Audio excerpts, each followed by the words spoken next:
Today's video will be quickly learning about what is Chinese remainder theorem. You can read out what does this theorem say and all, and what are the formulas we are going to use. I'll just go on to the question. So solve using CRT. This is the question. X is equals to 2 mod 3, x is equals to 3 mod 5, and x is equals to 2 mod 7. So first of all, what do you need to do? You need to find out the value of m. How will you find out the value of m? 3, 5, 7. You need to multiply all of them, you'll get value of m, that is 105. Now you need to find out m1. If you see in the above formula, it is m upon m1. So 105 upon 3, which is, you get it from here, 105 upon 3, which is equals to 35. m2 is 105 upon 5, which is equals to 21. m3 is 105 upon 7, which is equals to 15. Basically from this you divide by all of them.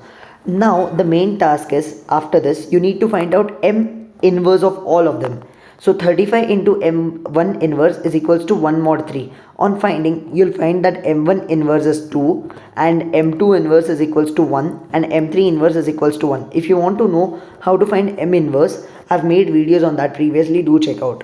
So now we found out m inverse of all of them. So now the formula is x is equals to this. We'll use this formula. So x is equals to 2, which is coming from this one, 2, 3, 2.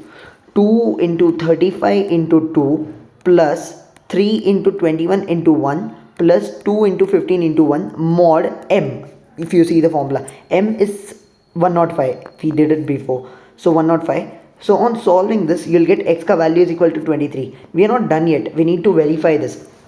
So as the question was given, x is equals to x is equals to 2 mod 3, 2, 3 mod 5, 2 mod 7. So now we need to check 23 congruent to 2 mod 3, 23 congruent to 3 mod 5, then 23 congruent to 2 mod 7. On solving both the sides, LHS and RHS, for first one you'll get 2, second one you'll get 3, and third one you'll get 2. So from this you can say that hence CRT is held for this question. That's it. Thank you.